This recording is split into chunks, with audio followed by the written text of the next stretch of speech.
I'm Darlene Beans, 32, a dependable financial analyst who believes in practical support. The floor of my parents' living room looked like a battlefield of excess. Torn wrapping paper and empty boxes littered the space. Brian's 3 kids were celebrating their iPads, latest sneakers, and huge Lego sets. But right in the middle of that expensive chaos stood my 6-year-old daughter, Lyla, empty-handed. Why was the reliable daughter's child ignored while the struggling brother's kids received thousands in gifts? I was Darlene, the practical one, the financial safety net. While Brian always played the struggling artist, the favorite, I was the reliable daughter who kept the house running. Over the years, I covered their car insurance, paid delinquent utility notices, and filled their pantry. I never asked for thanks, because keeping them stable was my gratitude. Brian was the perpetual victim, always needing a hand up. He was showered with sympathy and attention. My achievements? Barely acknowledged. They saw me as a bottomless resource, not a person. The iPad versus nothing. That disparity perfectly summed up my role.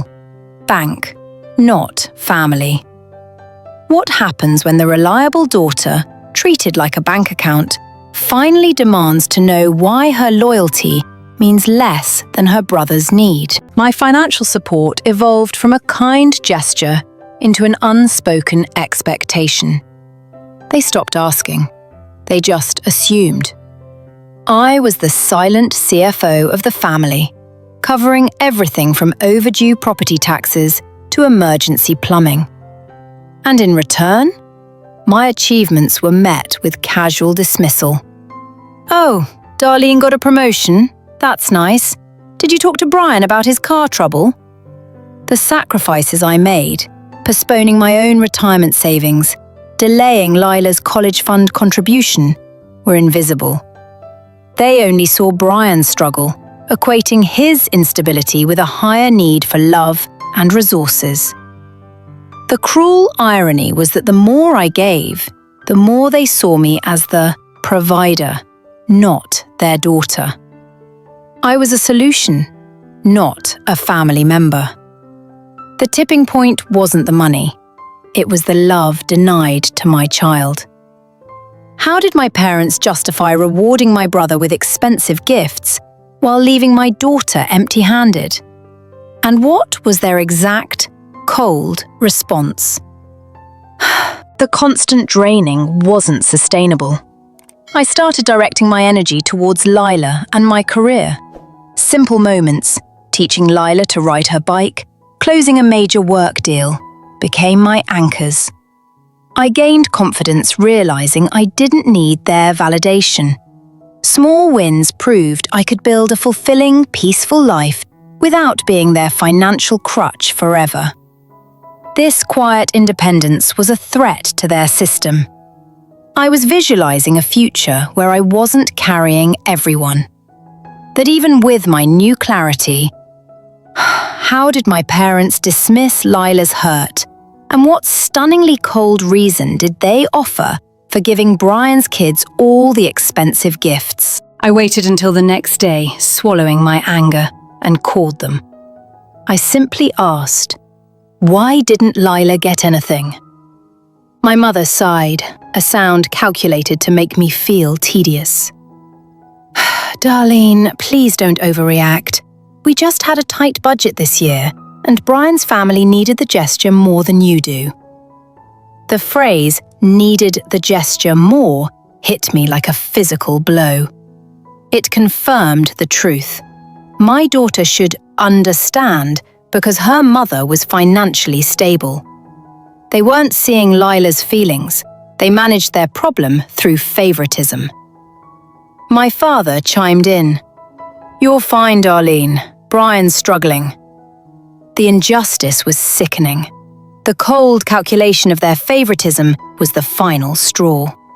But how did I react to their sickening injustice? I didn't scream or cry. I chose a far more terrifying path. Their casual dismissal triggered years of suppressed memory. I saw myself at 25 writing a check for their property tax, sacrificing my down payment fund. I saw myself running to the post office with a delinquent notice for the electricity bill, just so their power wouldn't get cut off during the winter storm. I was always there, handling emergency room co-pays, fixing Brian's car after yet another accident. I worked overtime consistently, fueled by obligation, not love, quietly draining my accounts. Every sacrifice was forgotten the moment Brian needed a new gesture. I kept giving, but the well was running dry. After years of being their silent bank, what was the one strategic, devastating phrase I used to announce the end of my financial support? And did they immediately crumble? After their cold justification, I tried to articulate the pain, not the financial pain, but the unfairness of my daughter's humiliation. I asked them to see me as their daughter, not just their emergency fund. My mother just sighed again. Darlene, you're the sensible one. You always know how to handle things. That phrase, "You always know how to handle things," was a subtle curse. It meant my emotions were inconvenient. My father then delivered the final blow. "Why are you making this dramatic? You don't need us to buy Lyla gifts. You're doing great. Brian is struggling to pay rent. Who do you think we should prioritize?" My success was weaponized against me. I realized that arguing for fairness was futile. They equated my stability with a lack of emotional need. They saw my competence as an endless capacity for tolerance. I hung up the phone. The time for talking was over. They thought they were giving me a cold answer. Instead, they gave me my freedom. What devastating strategic move did I make right after hanging up the phone? And how quickly did it shatter their entire system? I didn't plan my next step. I just drove. I ended up at my best friend Sarah's house. I told her everything. Lyla's tearful question, the iPads, and the chilling phrase, "Brian needed the gesture more." Sarah listened without judgment, her face a perfect mirror of my own disbelief and rage. Sarah didn't offer sympathy. She offered clarity. "Darlene, they treat you like an ATM, not a daughter. They don't value your stability. They expect it. They are penalizing Lyla because you are successful. You keep trying to earn love from people who only see you as a resource." She looked me in the eye. "You don't need revenge. You need boundaries. Stop tolerating the behavior. You asked who they prioritize? Show them who you prioritize. Withdraw the service. That is your power." Her uncompromising advice was the key. I finally understood. My defense had to be strategic, not emotional. Withdraw the service. That was the phrase that changed everything. How did I execute my calm, devastating financial cutoff, and what was their immediate, panic-driven reaction? Sarah's words were the blueprint. My dream wasn't money, it was autonomy. That evening I sat down and looked at Lyla, playing peacefully. She deserved a mother who was present, not one consumed by toxic obligation. I was trading my child's peace for my parents' comfort. That realization was the final nail. I started preparing for my financial emancipation. I catalogued every financial tether: the parents' utility accounts, the car insurance, Brian's grocery allowance, and the monthly emergency buffer I kept ready. It was astonishing, the sheer volume of dependence. This was not family. This was a well-oiled operation. I worked meticulously, ensuring no legal repercussions on my end, only disruption on theirs. I switched the utility accounts back to my mother's name, effective in 2 days. I contacted the insurance company to remove myself as the payer. My mind was sharp, free from the exhaustion of seeking approval. The silence was the biggest change. I stopped taking their calls. I focused on painting Lyla's room and reading books instead of checking their bank balance. This new freedom was intoxicating. The traps were set and the countdown had begun. What was the exact, simple phrase I used to tell my parents they were on their own? And how did that announcement ignite an immediate, chaotic financial crisis for them? The list was long. Their health insurance copays, the $700 monthly grocery delivery I ordered for them, the constant $300 loan I gave Brian every pay period, and the auto insurance I renewed last week, all pending termination. This wasn't just a list of expenses, it was a chronicle of my stolen time and energy. I imagined the panic when the bills arrived, bearing my mother's name, demanding payment within days. They were so used to my automatic compliance that they hadn't even checked the mail recently. The reality of their financial situation, which I had expertly shielded them from, was about to crash down on them.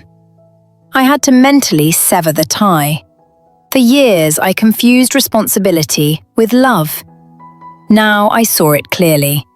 My job was to protect Lyla, and that meant protecting my resources. I visualized cutting the umbilical cord, a painful, necessary severing for mutual survival. I drafted the exact text message. No yelling, no explaining, no defense. Just facts. It had to be calm, concise, and non-negotiable. I practiced it silently until it felt foreign. A message delivered by the CFO, not the daughter. The message was simple, almost brutal in its efficiency. Effective immediately, all recurring financial support has been terminated. This includes utilities, insurance, and personal allowances. All accounts are now in your name. I am not the engine anymore. The car must run on its own. The courage wasn't in sending the text. The courage was preparing for the aftermath. I knew the guilt, the manipulation, and the rage would follow instantly. I braced myself. The price of peace would be temporary chaos, but the prize was freedom. I set a reminder. Midnight, 2 days from now. The moment the payments officially defaulted to them. I would hit send, and the old Darlene would die. The text was sent. The engine stopped. How did my parents and Brian react when their entire financial system instantly collapsed? And did they immediately resort to anger or pathetic manipulation? I pressed send. The message, so precise and clean, vanished into the digital ether. Almost instantly, my phone screen exploded. My mother's name flashed. 5 missed calls, 3 frantic texts. It was panic, raw and immediate. The engine had truly stopped. Their first response was pure guilt-tripping. How could you do this to your own mother? We are getting old. Is this how you repay us? You are ruining Christmas. Your father is sick with worry. The manipulation was textbook. I read the texts, but I did not reply. I was a CEO handling an operational crisis. Then came Brian. His texts were pure entitlement. What the hell, Darlene? You cut off the auto insurance? You know I'm driving Uber this week. If I get pulled over, it's your fault. You always act like a victim, but you're just cruel. He never once asked about our parents, only his convenience. I finally answered my mother's next call. Her voice was high-pitched, dissolving into tears. "Darlene, the lights will go out." "I don't know how to do this. You have to fix it." "Please, sweetie, we are begging you." My response was low, calm, and utterly devoid of emotion. "Mother, as per my text, all accounts are now transferred. You have their contact details. You are responsible for managing your financial stability. I wish you the best." I hung up before she could formulate a defense. The next few hours were an onslaught of calls from extended family, dragged in by my parents, accusing me of being unstable and heartless. They threw every humiliation they could think of at me. I maintained a strict boundary. This is a private financial matter. I am not discussing it. The rejection hurt, but it also crystallized my freedom. Their collective fury proved Sarah was right. They saw me as their resource, and now that resource was gone. The chaos confirmed the necessity of my action. I felt broken, but fiercely liberated. The financial collapse was devastating, but the chaos escalated when Brian found a desperate way to manipulate me again. An old, fake debt. How did I counter his final attempt at blackmail? And what final truth about the favoritism did my parents reluctantly admit? The noise eventually died down, replaced by a tense silence. 2 days later, Brian made his desperate move. He emailed me a forged invoice for a supposed business loan I owed him from years ago. A blatant, sloppy attempt at financial blackmail. I countered his weak threat with corporate precision. I replied to all, including my parents and Sarah, with a meticulously documented spreadsheet proving every dollar flow, labeling his claim as fraudulent attempt. The silence from Brian was immediate and absolute. My parents, witnessing Brian's desperate act, tried one last emotional appeal. My mother emailed, "We know you hate Brian, but please think of your old father. He needs his medication refills and we cannot afford them yet. Come home, Darlene." I replied only to them. I wished Dad well. The utilities, insurance, and medical co-pays were calculated into my recent transfers. Since those funds are now available to you, managing his prescriptions is a simple matter of priority setting. I will not be coming home. I had walked away from the obligation, but standing alone was different. There was no net beneath me. The guilt was a phantom limb, aching where the duty used to be. Every call I didn't take, every bill I didn't pay for them, was a choice to prioritize Lyla. I realized my entire identity had been tied to being the responsible daughter. Letting that die was the true life-changing event. I spent the weekend with Lyla, planting a small garden. New roots, new life. The financial chaos they faced was no longer my reality. Their struggle was real, but it was self-inflicted. They had resources, but they lacked discipline and prioritization. Their financial dependency on me was finally exposing their true lifestyle choices, not just their struggle. Months later, the house was nearly foreclosed on. My mother called one final time, her voice thin. She didn't beg. She simply said, "We shouldn't have done that to Lyla." It wasn't an apology to me, but it was the closest I would ever get to the truth. That was the end. I hung up, deleted their contact information, and booked a trip for Lyla and me. I had finally chosen peace over obligation. I was alone, but I was standing firm, and my daughter was finally thriving. The cost of my freedom was my family, but the cost of their favoritism was their entire financial stability. The financial stability I lost was theirs to reclaim, but the peace I found was finally mine. Join me next time as I discuss the small, unexpected moments of joy that proved my ruthless decision was the right one. I had deleted their contacts, but the chaos found a way.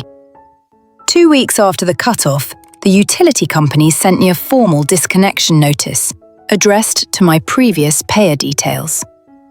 I knew the power had been cut, they were freezing, and the foreclosure notice was likely next.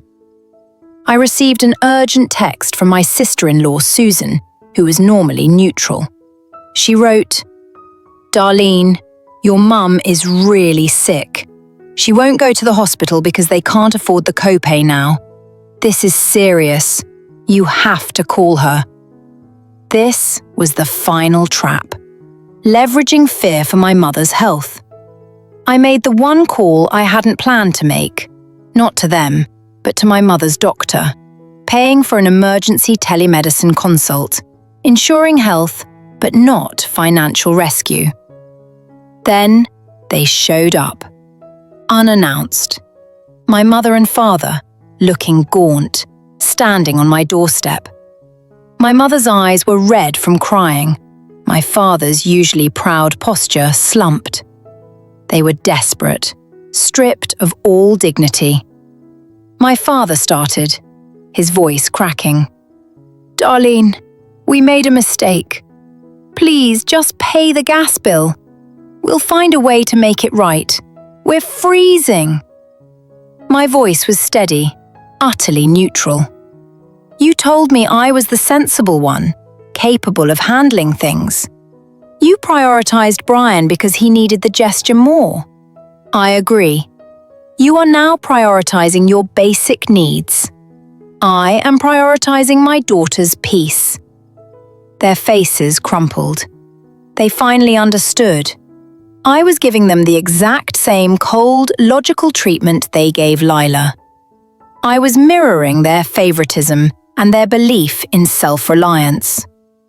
It was the hardest thing I'd ever done, but I closed the door.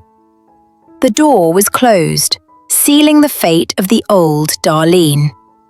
But what happened next? Did the financial ruin destroy Brian's marriage? And what single, final act proved the complete success of my long game? I didn't cry until I called Sarah. I told her about the pleading eyes, the cold doorstep, and the difficult words I'd forced myself to say. Sarah simply said, "You didn't choose cruelty, Darlene. You chose survival. You chose Lyla." Her validation was the balm I needed. She reminded me that the heartless choice was the one that protected my own heart, and more importantly, Lyla's stability. Sarah saw the broken daughter, but she recognized the fierce mother. Later that night, I went into Lyla's room. She was asleep, clutching the old, worn-out plush toy she preferred over any electronic gift. I sat beside her, feeling the profound, protective love that had fueled my entire brutal plan. I whispered to her, "Mummy fought for you today. Not with shouts, but with silence and distance. They won't hurt you again. Not like that." In that quiet room, the noise of my parents' despair finally faded. I realized that true family isn't automatic. It is earned through mutual respect and care. The bond with Sarah, the unwavering trust in Lyla's eyes, these were the achievements I should have celebrated all along, not my ability to pay endless bills. The next morning, I bought Lyla that giant, obnoxious toy she had pointed out at Christmas, the one she didn't get. It wasn't to replace the iPad, but to mark a new tradition. Gifts given for pure joy, not manipulation or obligation. Then I booked the trip. A small cottage by the ocean. It was a commitment to our new life, a physical separation from the toxicity. I took Lyla out of school for a week. We were running away, but running to a better future. I checked my phone one last time. Silence. The storm had passed. I was finally free to be the mother Lyla needed, and the person I deserved to be. The revenge wasn't the cutoff. The revenge was the peace. The trip was a reset, but the story wasn't quite over. Did my brother Brian ever truly face justice? And what financial destiny awaited my parents after their final feeble attempt to apologize? Months passed. My trip with Lyla was a balm, but the ghost of my family lingered. The success of my revenge was tangible yet cold. I learned from Sarah that the house was indeed sold quickly, narrowly avoiding foreclosure. My parents downsized dramatically, moving into a small, rented apartment, a stark contrast to the life I had paid for them to enjoy. They had to manage their own utilities and bills, a basic reality they hadn't faced in 2 decades. The biggest consequence was Brian. Without the emergency buffer and free insurance, his debt spiraled. His wife left him 6 months later. The resentment over his refusal to work had finally been exposed by financial truth. I felt a clinical satisfaction, a sense of justice achieved, but there was also emptiness.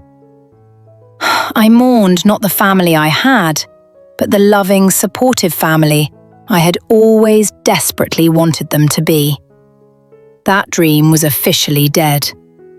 Success felt incomplete because the victory was solitary. I had won the battle of resources, but I had lost the war for belonging. I had to redefine what family meant. It meant Sarah, Lyla, and the quiet, responsible life we were building. I started paying myself first, a radical concept after years of financial servitude. I opened a savings account solely for Lyla's college fund. Every deposit felt like a nail in the coffin of the old dynamic, sealing my autonomy. The ultimate irony? My father actually found a part-time job stocking shelves. Necessity forced the change that love, plea, or duty never could. He was supporting himself, but only after I destroyed his reliance on me. I didn't reach out. They didn't call. The silence was the new normal. It was a silence that carried the heavy weight of shared history and unresolved trauma. But beneath the weight was solid ground, the stability I had built for Lyla. My greatest achievement wasn't my career or my savings. It was standing firm on that doorstep, choosing Lyla's peace over my parents' comfort. The success was the boundary. The emptiness was the acknowledgement that boundaries were necessary at all. The silence was my peace. But how do we move on when the people who hurt us are forced to change but never truly apologize? Join me in the final segment as I share my ultimate message on self-worth and escaping the cycle of generational debt. Life settled into its new pattern: peace, routine, and Lyla thriving. I was organizing old documents for tax season, something I used to postpone because of my parents' chaos. Deep in an old filing cabinet, I found a sealed, yellowed envelope. It was from my grandmother's estate attorney, dated 3 years after her death. Inside was a certified copy of a life insurance policy, naming me as the sole beneficiary. The payout? $50,000, intended to be used for Lyla's education. The shock wasn't the policy. It was the date of withdrawal. The policy had been cashed out immediately upon my grandmother's death. On the withdrawal form, there were 2 signatures: my father's and a forged signature of mine. $50,000. The exact amount needed to pay off Brian's crippling motorcycle loan and the debt he accumulated after his first failed business.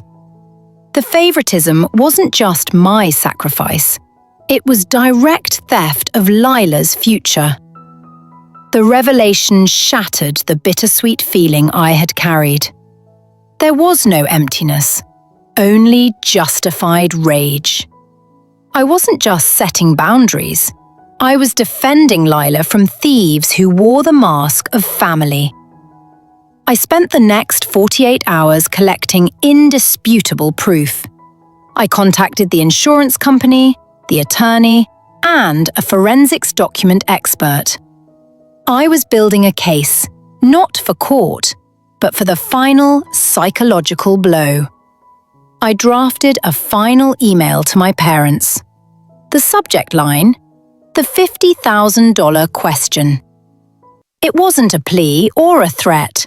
It was a deposition of their moral failure, using their own documents against them. Attached is the policy proving Grandma's $50,000 gift for Lyla. Attached is the forged withdrawal slip. Attached is the check deposit showing the funds immediately cleared Brian's debt account. You took my daughter's future to fund your favorite son's irresponsibility. You didn't just let me pay your bills, you stole from my child. The suffering you are now experiencing is not my revenge. It is merely the debt you chose to incur. I understand you will never truly apologize, but know this. I have documented every step of your fraud.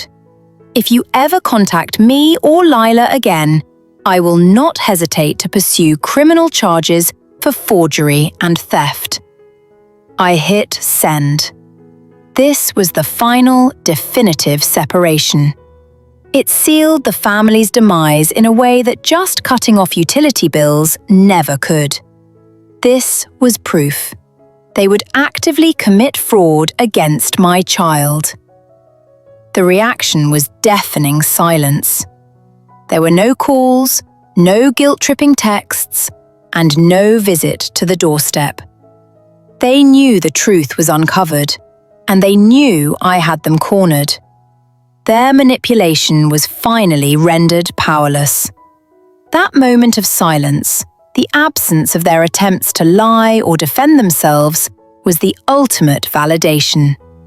It wasn't success mixed with emptiness.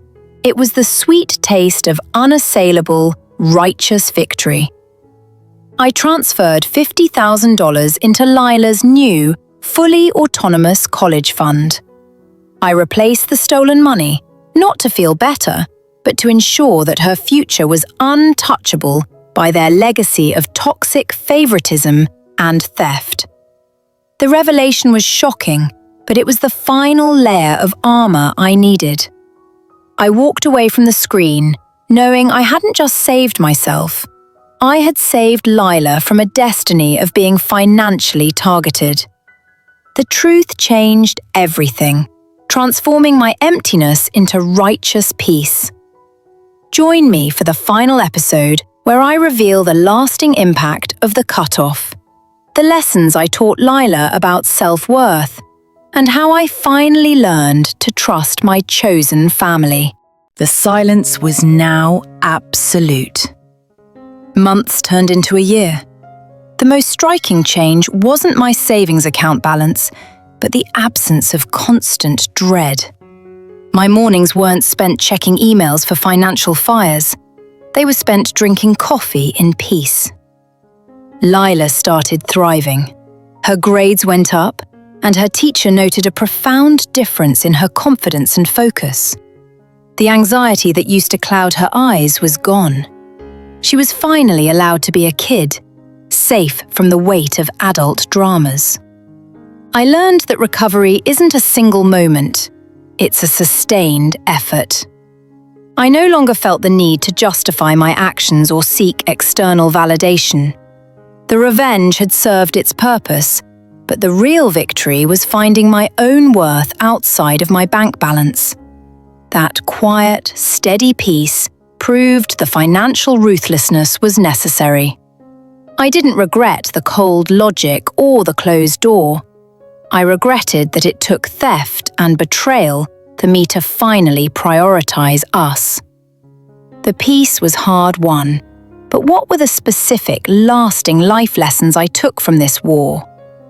Join me next as I share the 3 financial boundaries every family deserves, and the one thing I learned about trusting myself above all else. Just when I thought the air was truly clear, the fog rolled back in. They found a proxy. My elderly Aunt Carol, who lives 2 states away and has always loved Lyla, called me, her voice trembling with manufactured drama. "Darlene, I know you and your parents have had words," she started, "but they called me. They say they've lost everything. Your father is frail, and your mother is worried sick. They just need a little help, darling. Please, think of me." This was the final predictable chess move. Use a vulnerable, trusted relative as an emotional shield. My heart gave a tiny lurch, a residual twinge of the old guilt, but the new armor held fast. I was ready. My voice was gentle, but razor sharp. "Aunt Carol, I love you and I appreciate your concern, but I can't discuss my parents' finances with you. What they told you is the story they chose to tell." She immediately resorted to pressure. "But Darlene, they're family. They told me they just need a temporary loan to cover medical costs. Can't you forgive them? They're your mother and father after all." I knew I had to deploy the truth, the nuclear option, to permanently break the proxy's leverage. The knowledge of their fraud was not just for my peace. It was a shield against future attacks. "Aunt Carol," I stated, the calm tone emphasizing the gravity. 3 years ago, my parents forged my signature to steal $50,000 intended by my grandmother specifically for Lyla's education. And they gave it all to Brian. The silence on the line was instant. Shock, disbelief, maybe even shame. I continued. "I have the documentation. My only communication with them now is a legal notice stating I will file criminal charges if they approach us or use another proxy." The air visibly cleared. Aunt Carol, suddenly sobered, apologized profusely. She realized she had been used, not just by my parents, but against her own niece and great-niece. The test was over. That call was the final exorcism. I didn't feel rage or sadness. I felt pity for my parents, who were so committed to their lie that they would risk damaging the trust of their last supportive relative. My new boundary wasn't just physical distance, it was information control. By revealing the $50,000 fraud, I gave the proxy the power to stop the manipulation cycle. That was true freedom. I hung up the phone and looked at Lyla, playing happily. The crisis had arisen, and I had handled it, not with panic, but with fact and unwavering defense. I passed my final exam. The peace was sealed, not by distance, but by the cold, hard truth. In the final resolution, I'll share the one thing I did with my savings that truly honored Lyla's future, and the 3 crucial lessons for anyone trapped in a toxic financial family. After the proxy call, I needed absolute finality. I reviewed old financial records one last time. In a digital file of ancient tax statements, I saw a tiny recurring expense I had overlooked for years. It was a $200 monthly transaction from nearly 15 years ago, labeled cryptically, "Tuition Assistance, Brian." Brian never went to college. This was, in fact, the repayment for a loan taken out in my name when I was a minor. They used the money to cover Brian's legal fees after a reckless incident. The $50,000 theft was not the start of the abuse, but merely a continuation. I was groomed for financial servitude since I was legally dependent. I felt a quiet, chilling fury. This was the final, devastating proof. They never saw me as a daughter. I was purely a financial tool, an insurance policy with a social security number that they could manipulate at will. This explained the pathological favoritism. They created my responsible identity to justify their crimes. They rationalized the abuse by convincing themselves, and me, that I could always handle the damage. My anger wasn't loud. It was deep and precise. It was the righteous indignation of a victim who finally had the documents to prove she was never selfish, just financially targeted from childhood. I printed the transaction history and meticulously destroyed it. It was about annihilating the last physical link to their systemic betrayal. The control over my entire narrative was now absolutely my own. The wall was complete. It was built on undeniable, documented proof of financial criminality stretching back decades. My silence was not abandonment. It was legal, necessary self-preservation. The truth exposed the foundation of our entire relationship as a fraud. But how do you teach your daughter about family when the concept itself is poisoned? And what single, final move cemented my victory over their legacy? With the truth finally known, the systemic, lifelong nature of the fraud, I had one final crucial move to make. It wasn't about revenge anymore. It was about honoring the future they tried to steal. I took the recouped $50,000 plus a matching amount from my own savings and set up a structured educational trust fund for Lyla. Crucially, I ensured it was legally untouchable by any third party, especially family. That trust fund wasn't just money. It was a physical manifestation of my boundary. It was the concrete wall protecting Lyla's destiny, a promise that her future would never be collateral for someone else's failures. I sat Lyla down. Lyla, honey, sometimes people who are supposed to protect us make very bad choices. We don't owe them our peace. We owe ourselves honesty and safety. This money that Grandma originally wanted for you is now safely yours. Nobody, ever, gets to decide your future except you. Financial freedom is the ability to walk away without looking back. My definition of family shifted permanently. It wasn't about blood. It was about the people who show up, who protect, and who value the integrity of the relationship above personal gain and manipulation. I chose freedom. Freedom meant accepting that I deserved peace, that I didn't need their approval, and that their absence was a net positive. It was a choice made not from anger, but from deep self-respect. The biggest lesson of the entire ordeal? Never feel guilty for setting a hard boundary where a loved one has repeatedly proven they cannot be trusted. Guilt is the final insidious tool of the manipulator.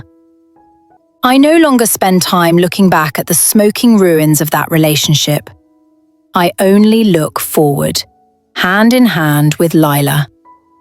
We are stronger now, built not on blood, but on a foundation of unshakable financial independence. That cold, calculated revenge wasn't the end of the story. It was just the necessary door closing, so our real story, one of true freedom, could finally begin. We found our peace, but the journey to maintain that freedom is a different story entirely. If you've ever had to sacrifice love for security, then you need to hear my final 3 steps to permanently toxic-proof your life. Join me for the ultimate conclusion and the actionable guide that saved my family. I had won the legal battle and secured my daughter's future. At the moment you walk away from a toxic family, a new war begins. The war of public opinion. They couldn't touch my money, so they went after my reputation. My parents, masters of manipulation, immediately began to weaponize the "family is everything" narrative against me. They painted themselves as frail, financially ruined victims of my cold, corporate heart. The whispers started in small-town channels, former neighbours, distant cousins, and old church friends. The message was uniform. Darlene abandoned them when they needed her most. How can you let your own mother suffer? You got your money back, but you left your flesh and blood destitute. Where is your Christian charity, Darlene? The moral outrage was palpable. This was the final emotional blackmail. They knew I valued public decency. For years I had kept silent to protect Lyla, but now that silence was being used as proof of my guilt and selfishness. I felt the old twinge of guilt, the deep conditioning that told me I was responsible for their feelings. It was a phantom pain, a residual ache from a wound that was finally closed, but still scarred.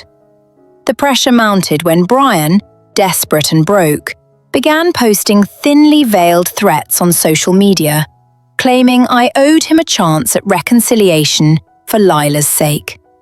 My instinct was to fight back, to flood their online world with the bank statements, the forged signatures, the legal evidence of their lifelong betrayal. I wanted to scream the truth, but I stopped. I reminded myself that the goal was peace, not a performance. Manipulators thrive on engagement. They need you in the arena. I refused to grant them the final platform they craved. My true strength wasn't in exposing them publicly. It was in the private knowledge that I had the documentation, the legal high ground, and the moral certainty of my choice.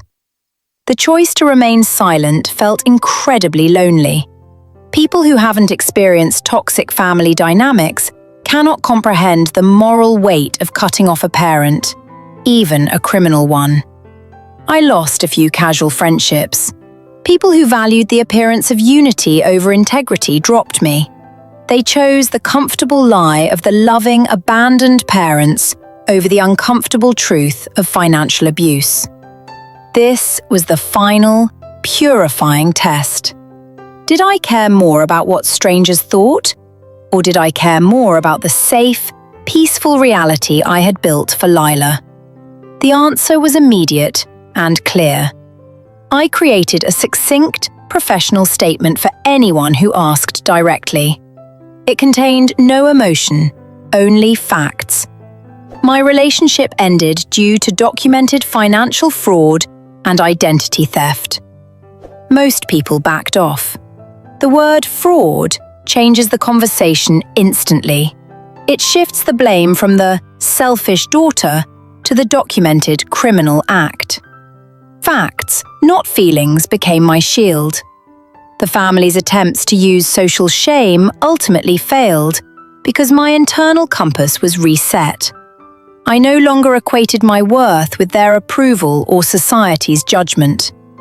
But the ghost of the blame still haunts the edges of the narrative. It reminds me that freedom is a choice you make every single day, not just the day you hang up the phone. The world will always tell you to forgive the abusers, but how do you forgive without sacrificing your sanity? In the next part, I'll reveal the 3 specific techniques I used to emotionally detox from the external shame and find peace in my decision. The social isolation was real, but it wasn't total. When you draw a hard boundary, you don't just push people away.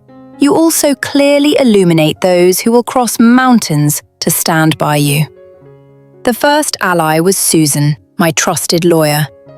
She wasn't just my counsel, she became my emotional anchor. She didn't judge my silence, she validated my strategy and reinforced the legal high ground. Susan said, "Darlene, your job isn't to justify yourself to the town. Your job is to protect your daughter. You have the truth and the documents. Let their narrative crumble on its own." Then came a surprising figure, my cousin, Mark. He hadn't spoken to me in years, but he called. He'd seen my family's pattern of manipulation and recognized their current smear campaign for what it was. Mark confessed he'd always known they were financially creative. His support wasn't blind loyalty.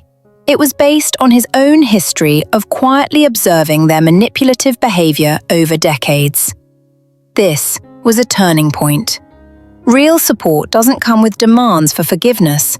It comes with empathy and recognizing the systemic nature of the abuse. Quality over quantity, always. Even Lyla's teacher, Mrs. Evans, offered quiet support.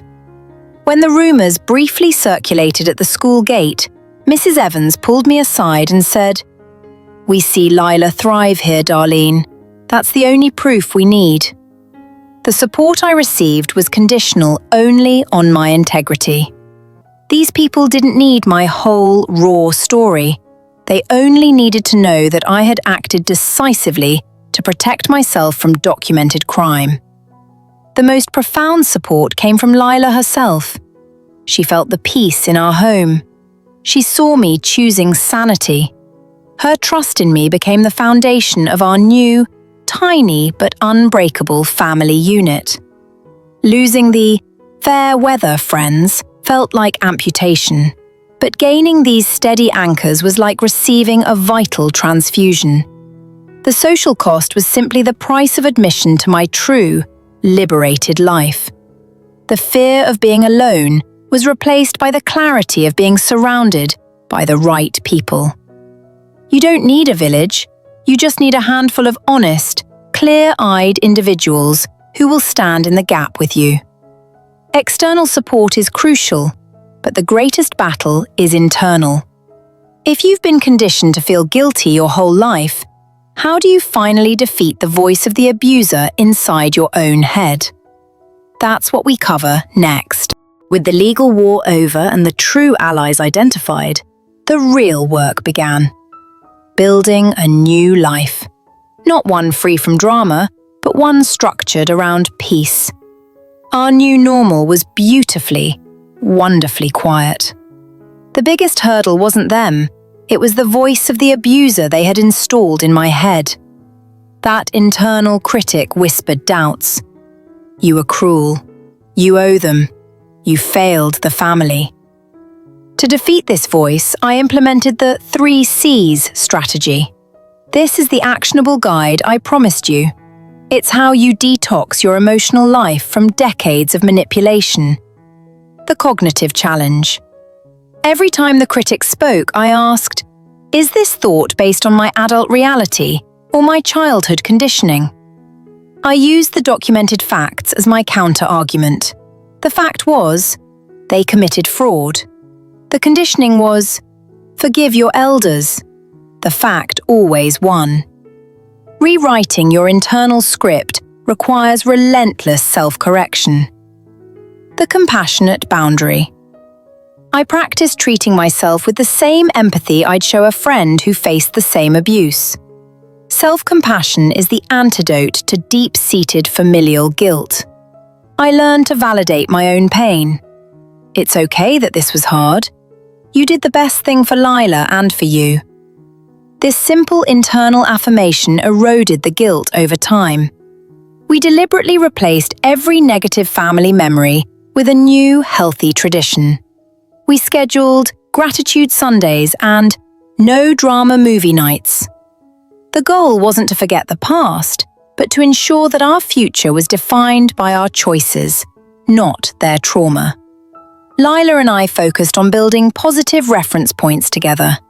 We planted a small garden together. Every year we watch it grow. It's a physical reminder that life continues, that nurturing creates beauty, and that the past doesn't control the bloom. My career flourished without the constant emotional drag. My stress melted away. I realized how much bandwidth they had consumed, energy that was now available for creation and joy. Watching Lyla grow up free from the threat of manipulation and the constant background anxiety of our old life is the greatest reward.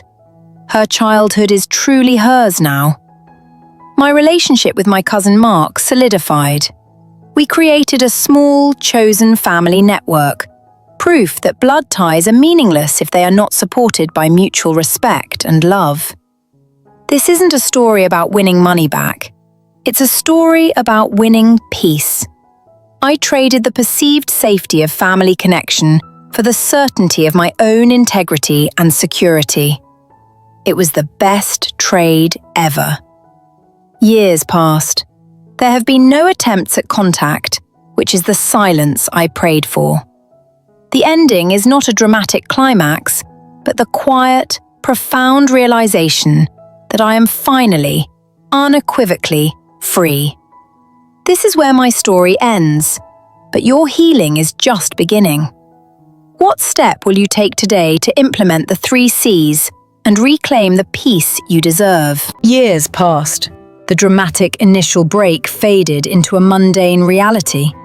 Silence. The old ties didn't snap violently. They simply withered from lack of nourishment, like dead branches on a tree. That silence was the truest form of freedom. It meant no more surprise calls, no more urgent texts, and absolutely no more demands wrapped in false concern. The chaos finally ended. The biggest lesson I learned about toxic relationships is that they only thrive on your engagement. Once I chose honesty and disengagement, the dynamic starved itself to death. I never heard from my parents or Brian again. No deathbed confessions, no dramatic pleas for forgiveness. Just the cold, final vacuum created by their own choices and lack of integrity. The small fraction of people who initially blamed me eventually moved on. Without new drama to feed the rumor mill, the Darlene is cruel narrative became boring and irrelevant. I realized that the honest truth doesn't need constant defense. It just needs to be stated once, clearly and factually. The lie requires continuous, exhausting maintenance. The relationship I focused on, the only one that truly mattered, was the one with Lyla. Our bond became unbreakable, built on trust forged in the fires of transparency. I told Lyla the age-appropriate truth, always. We don't talk to Grandma because she made choices that were unsafe for our money and our family. No slander, just boundary facts. Lyla grew up knowing that love means protection, and protection means honesty. She learned that boundaries are not cruel. They are the necessary architecture of self-respect. This is the ultimate revenge story. It wasn't about getting them back. It was about getting my life back. It was the revenge of self-rescue, integrity, and future-proofing my child. The $50,000 I saved? Lyla used it for her first year of college, debt-free. That financial freedom, the one they tried to steal, was the final triumphant thank you to my past self. Every step of this journey, from the calculated confrontation to the quiet rebuilding, was worth it. Because I exchanged the high cost of emotional servitude for the quiet dignity of a life owned entirely by me. My integrity remained intact. I used my legal and intellectual abilities not to destroy, but to defend. That clarity, the difference between revenge and justice, is crucial for healing. The biggest moral takeaway is this: never let the societal pressure to maintain a facade of family force you to sacrifice your children's security or your personal peace. Never. When you stand in your truth, you become unshakable. They threw shame, manipulation, and legal threats at me, but I had the facts, the evidence, and the unyielding certainty of a protective mother. The family name faded into an echo. Our new legacy is built on the strong foundation of financial independence, emotional honesty, and the bravery to define our own happiness. To everyone watching who is trapped in a similar loop, you have the right to your peace. You have the ability to enforce boundaries. You have the strength to walk away. My story is proof that the old ties, no matter how strongly woven by blood or tradition, can be cut when they are poisoned. And when they fade, only honesty remains. We've talked about external freedom, financial independence, and standing in your truth. But what about the ultimate act of forgiving yourself for letting it happen in the first place? Stick around for the final, most crucial reflection on self-forgiveness and closure. The silence was precious, but life is defined by creation, not absence.